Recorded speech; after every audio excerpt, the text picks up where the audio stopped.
Lacração talvez seja o termo mais corrente quando a gente fala em produção cultural hoje em dia. Lacração ou talvez o seu correspondente americano, de onde origina, que é woke. Woke é uma palavra em inglês que significa desperto. Segundo os que propõem essa terminologia, o indivíduo, o cidadão, deve estar sempre atento, de olhos bem abertos, acordado, pronto para corresponder e combater qualquer tipo de injustiça que encontre, seja na fila do supermercado, seja na produção de algo em que esteja envolvido. Em essência, a gente pode dizer que o woke é a politização de todos os aspectos da vida do indivíduo. Levando isso em consideração, podemos dizer que existem wokes tanto na direita quanto na esquerda. Todo indivíduo, todo cidadão que tem uma mentalidade que deve sim politizar tudo aquilo que faz parte da sociedade, ele está sendo woke. No Brasil, assumiu o termo lacração por estar mais relacionado às redes sociais, à mídia, às curtidas. Quanto mais woke, quanto mais lacra, mais se destaca nas redes e entre a sua militância. Repito, de esquerda ou de direita. Enquanto estudioso de linguagem, o que mais me preocupa com essa galera não está necessariamente relacionado às pautas, muito embora isso também me preocupe, mas está muito relacionado a como essas pessoas violam as estruturas canônicas das narrativas e dos produtos culturais em que estão envolvidos para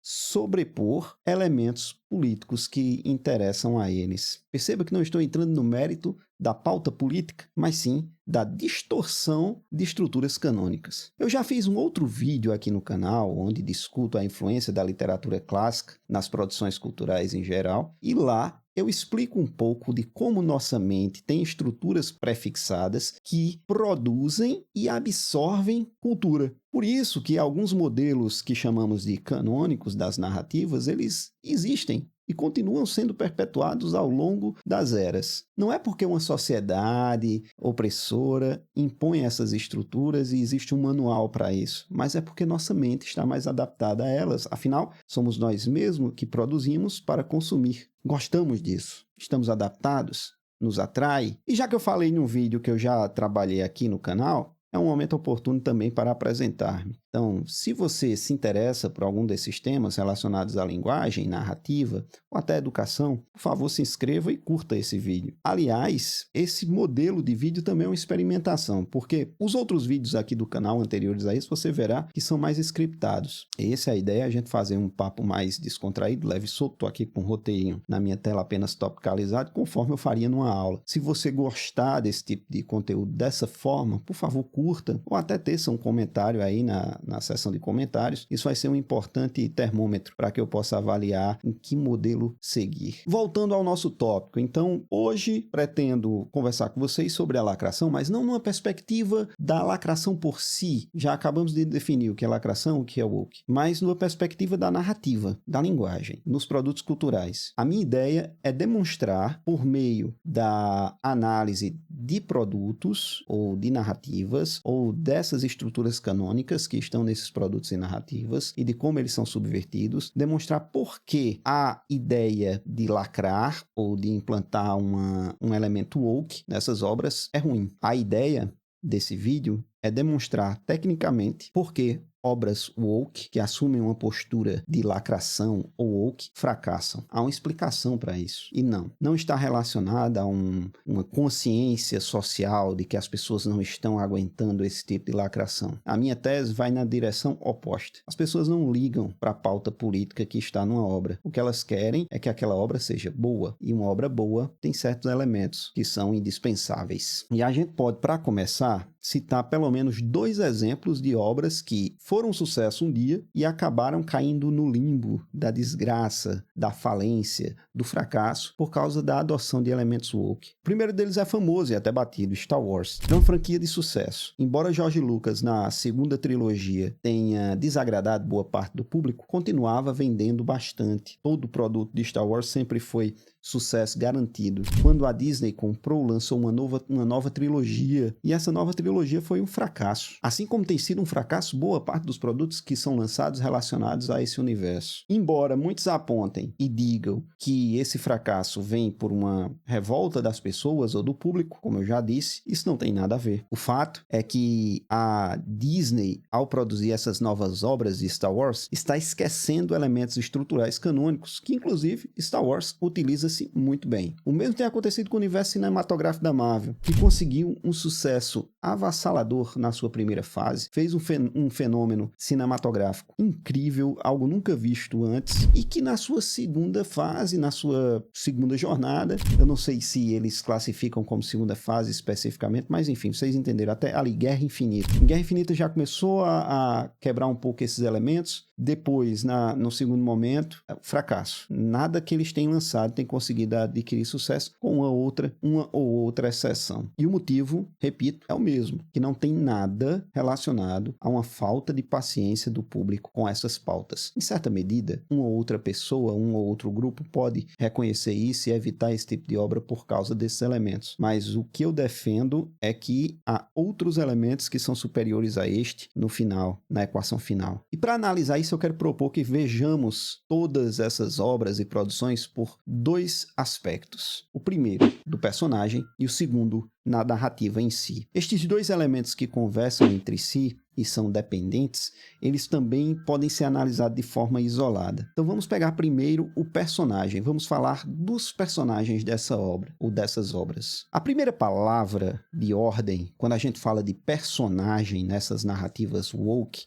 é representatividade. Sob o pretexto da representatividade, se altera completamente obras já estabelecidas, ou até se produz novas obras sem grandes sustentações de narrativa, esperando que apenas a força daquele personagem representado por si leve este produto adiante. Antes, vamos entender como funciona a cabeça dessas pessoas que propõem esse tipo de mudança. Eles partem da premissa de que uma narrativa deve espelhar o ser humano fisicamente. Daí, a necessidade desenfreada de inserir personagens que pertençam a determinados grupos identitários e muitas vezes minoritários. Mais uma vez eu ressalto, não estou entrando no mérito se isso de fato é importante ou não, se aquele grupo merece ser visto ou não, mas apenas do ponto de vista da narrativa. Esse conceito de que a narrativa traduz o ser humano fisicamente é uma falsa premissa. Chega a ser ridículo e simplório. Se você considerar isso como verdade, você elimina qualquer possibilidade do sucesso de obras que estão na nossa cultura há muito tempo, como por exemplo as fábulas de Esopo. Essas são histórias que trazem como personagens principais animais. Animais, evidentemente, com características humanas, mas não fisicamente, e sim na alma, na personalidade. Logo, concluímos que a narrativa ela não traduz necessariamente o ser humano tal qual nos vemos em sociedade, fisicamente, mas ela traduz o nosso espírito, a nossa alma. Tal qual na narrativa bíblica, os personagens das histórias são nossa imagem e semelhança, mas não física, sim espiritual. Por isso que a identificação ela independe da representação física desses personagens. Veja o caso, por exemplo, de um Conan, o Bárbaro. Eu posso ser pálido,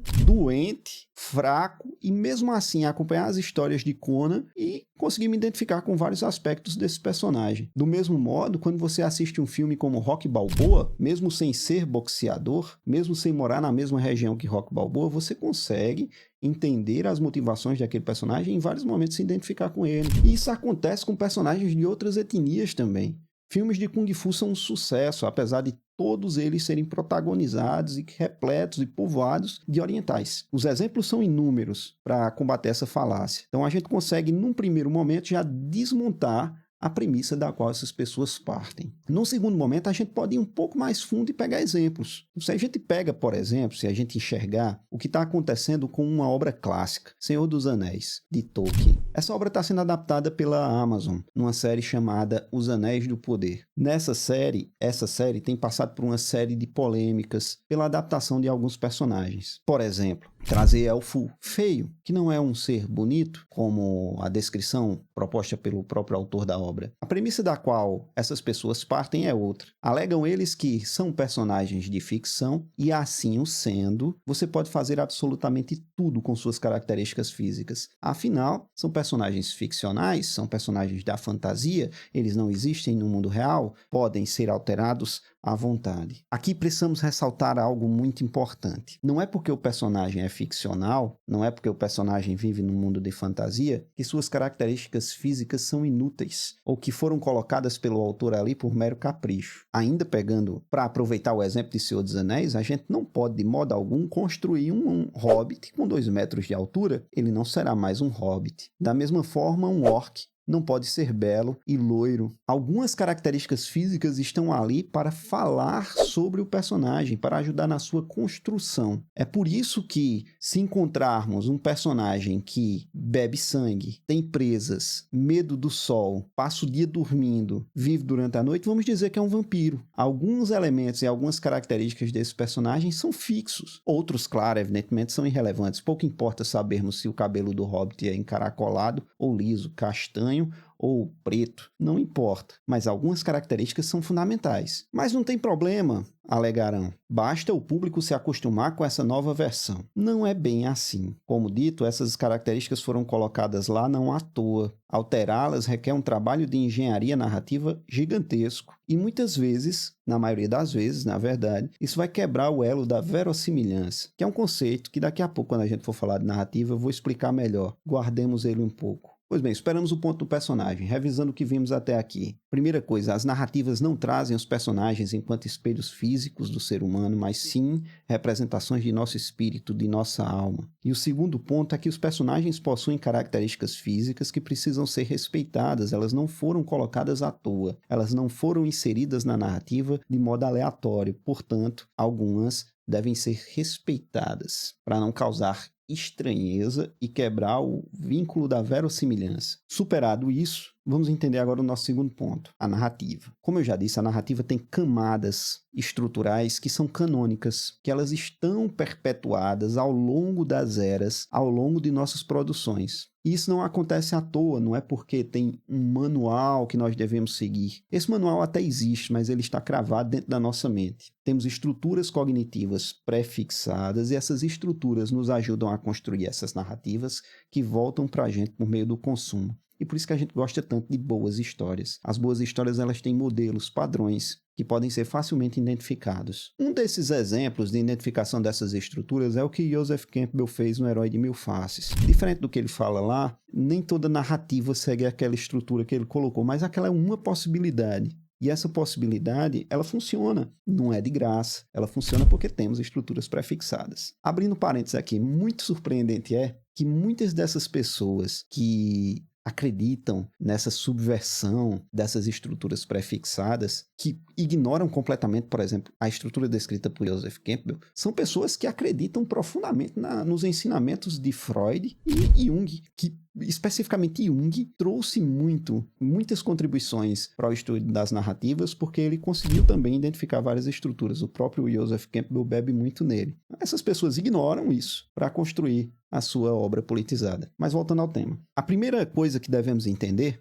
é que a narrativa é um reflexo da alma. A narrativa ela tem a proposta e ela tem um objetivo e ela traz como seu núcleo não é elementos físicos, mas sim espíritos. Alma. Quando eu falo de alma, é nossa personalidade, nossa essência. Um exemplo disso é a literatura russa. A literatura russa consegue nos trazer personagens russos que vivem em cidades russas, que passam por problemas típicos do cidadão russo daquela época. Todos nós que gostamos de literatura somos fissurados em Dostoiévski e Tolstói, por exemplo. Apesar de acontecer com personagens que não nos refletem fisicamente, eles nos refletem enquanto ser humano. Quando eu falava do personagem, eu citei como exemplo as fábulas de Esopo, que é um exemplo moderno, que se parece muito com uma fábula, o que a Pixar fez na sua era áurea, no seu auge. O primeiro filme da Pixar foi Toy Story, um filme protagonizado por bonecos, por brinquedos. Não são seres humanos, não tem qualquer representatividade física nossa, mas emociona do mesmo jeito. Depois seguiram outros sucessos, como por exemplo, Vida de Inseto. Insetos, bichos, animais que nos representam espiritualmente. Depois vieram outros, Carros, por exemplo, Monstros S.A. Sempre criaturas que não se igualam a nós fisicamente em nada, mas nos traduzem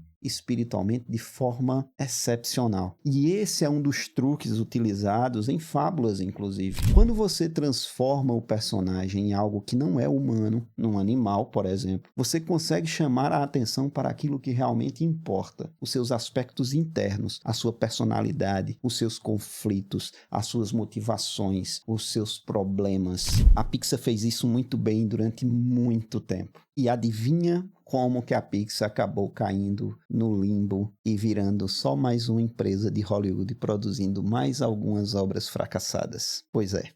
Eu gosto muito também do exemplo da literatura, que é O Cavaleiro Inexistente de Ítalo Calvino. É um livro que traz como protagonista um cavaleiro inexistente, que é essencialmente apenas a armadura. É impossível criarmos uma identificação física com esse personagem de alguma forma, porque ele é essencialmente o nada. Ele é uma armadura e só. Mesmo assim, conseguimos ter uma empatia, uma identificação com esse personagem única, porque não importa o seu físico, o seu corpo, que não existe, o que importa é a sua personalidade, a sua existência, ou a sua não existência, ou a sua alma, o seu espírito. E eu creio que aqui é ponto superado, não preciso mais nem sustentar esse ponto diante de vocês. A gente pode ir adiante na nossa análise e sacar aqui o conceito de verossimilhança, conforme tratado por Aristóteles. Para ele, verossimilhança está intimamente relacionada à verdade. Toda obra possui uma verdade intrínseca. Essa verdade não está relacionada necessariamente ao mundo exterior, mas assim ao mundo interno dela, da obra. Por exemplo, somos capazes de ler uma obra como Peter Pan, que possui elementos fantásticos e maravilhosos, ou até O Senhor dos Anéis, que possui orcs, elfos, seres completamente extraordinários, e conseguirmos acreditar na verdade dessa obra. Não é que eles existem fora, mas porque dentro da lógica interna daquela história eles fazem sentido. Isso acontece, por exemplo, com Drácula. Isso acontece, por exemplo, com qualquer livro que você tente ler de Stephen King. Ele faz isso muito bem. É por conseguir construir essa lógica interna da verossimilhança que seus livros fazem tanto sucesso. O sujeito lê aquela narrativa e acredita naquela verdade. Então ele compra aquela ideia do terror que está sendo transmitido, está sendo construída ali. Toda obra de fantasia, toda narrativa, ela só é possível por causa da verossimilhança. Quando nós quebramos estruturas fundamentais dessa obra, estamos quebrando também a relação de verossimilhança que ela possui. Então, por exemplo, vamos voltar para o nosso primeiro exemplo, Star Wars. Star Wars é uma obra, uma série de filmes, que possuem personagens construídos de determinado modo, seguindo determinadas estruturas. Nessas estruturas, nós temos um esquema bem claro de superação. Então, o personagem, ele começa fraco, ele enfrenta desafios, ele passa por treinos difíceis, constrói a sua força e, por meio do mérito, ele se torna um grande guerreiro. O que é que eles fizeram na obra nova, nessa nova trilogia? Eles trouxeram uma protagonista que não é, o problema dela não é ser mulher de forma alguma, porque já existem Jedis na mitologia, mulheres. O problema é ela ser completamente desprovida do mérito. Então ela é uma personagem que já surge forte por natureza, por essência. Ela brota dotada de força. E aqui a gente consegue enxergar um padrão, porque no universo cinematográfico da Marvel, pegando o primeiro exemplo também que a gente citou, estamos dois exemplos lá no começo do vídeo, a gente tem uma personagem que é a Capitã Marvel, que também passa pelo mesmíssimo problema. É uma personagem mulher, que o problema dela não é ser mulher, ela já existe nos quadrinhos com relativo sucesso. O problema é porque ela surge como um ser imbatível, sem grandes explicações de toda a sua força, de toda a sua potência. A ideia dessas pessoas é construir um personagem que, por ser mulher, traga uma força nata para tentar construir no imaginário das pessoas a ideia de que mulheres são dotadas de força nata, mas mulheres também são seres humanos. Do mesmo jeito que um homem precisa conquistar os seus méritos para convencer, uma mulher também precisaria, por isso estamos recheados, temos inúmeros personagens ao longo da literatura e do cinema que são mulheres e conseguem cativar da mesma forma. São personagens que constroem o seu merecimento. Ele não brota na sua frente dizendo, olha, sou incrível, sou fantástico, então torça por mim, goste de mim, eu sou assim, extraordinário. Muitos podem alegar que, tem personagens homens que são extraordinários e todo mundo compra a ideia. Esses personagens homens extraordinários, geralmente eles fazem por merecer, a gente conhece a sua origem, de forma a entender o seu sofrimento, ou eles sofrem sofrem ao longo da jornada. Um exemplo? John Wick. Sucesso total. O cara tornou-se um meme, um símbolo desse macho alfa imbatível. Mas veja o tanto de vezes que ele sofre durante o filme. Veja todos os sofrimentos pelos quais ele tem de passar. É isso. Aqui a gente acabou de discutir os dois aspectos essenciais, segundo a minha visão, para o fracasso dessas obras. O primeiro, no personagem. Considerar que o personagem tem que ser um reflexo físico do ser humano é falso. O segundo problema, ainda com o personagem, diz respeito a ignorar completamente suas características físicas, alegando que ele é um ser de fantasia. Isso gera um outro problema. Quanto à narrativa, temos mais dois problemas. O primeiro é ignorar, o que já foi ressaltado, que narrativas falam sobre a alma humana, não sobre seres físicos. Então, para você fazer uma história muito boa, você não há segredo. Você simplesmente inserir ali um grupo de mulheres, um grupo de negros, um grupo de indígenas, um grupo de orientais, não vai fazer essa história ficar boa, porque personagens, eles não são o que a gente enxerga fisicamente. Eles são o que a gente percebe, a personalidade,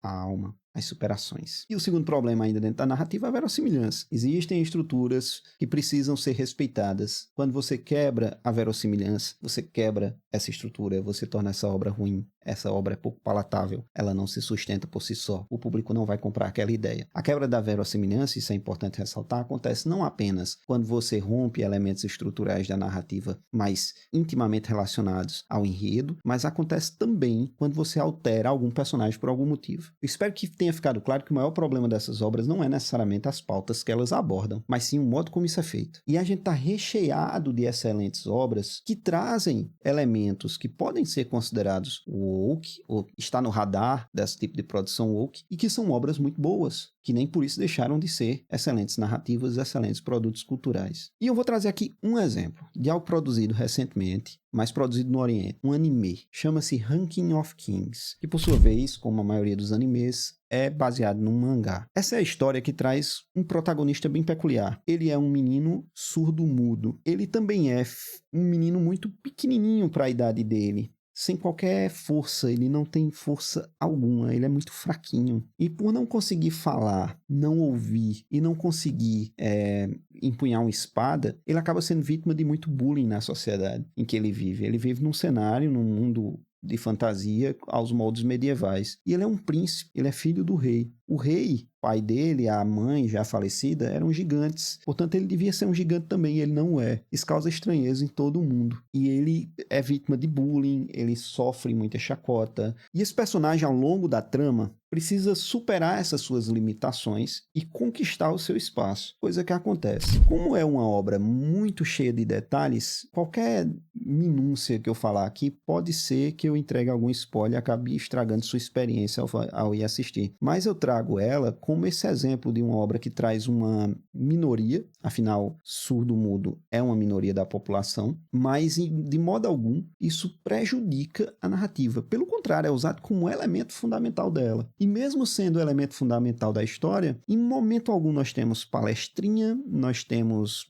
qualquer bandeira levantada, nós temos qualquer discurso tentando educar a plateia, a audiência. Nós temos uma excelente história, construído em cima da ideia de um grupo ou de uma identidade ou de um grupo minoritário, em cima desse personagem diferente, que geralmente não aparece como protagonista das histórias, mas que consegue ser uma excelente história, uma excelente narrativa, justamente por respeitar esses padrões que estamos discutindo aqui e por seguir o modelo, ajudar a audiência a digerir a obra. Evidentemente, trata-se de uma obra original. É uma história que foi criada nesses moldes, trazendo esse personagem. Isso funcionaria se pegássemos uma história clássica e tentássemos colocar esse mesmíssimo personagem com essas mesmíssimas características como protagonista? Provavelmente não, porque romperia com as estruturas fundamentais, tanto intrínsecas ao enredo, como as estruturas fundamentais de verossimilhança, conforme já discutimos aqui. E suspeito eu que a ideia dessas pessoas que fazem adaptações em obras clássicas, tentando inserir grupos identitários, é realmente chocar e causar polêmica. Por isso, trazem essa concepção muito arraigada de manipulação da imagem física dos personagens. Claro que isso não é à toa, nem é gratuito. Vários incentivos fiscais existem e várias empresas passaram a produzir obras que já saem pagas do estúdio por causa dos incentivos. Esse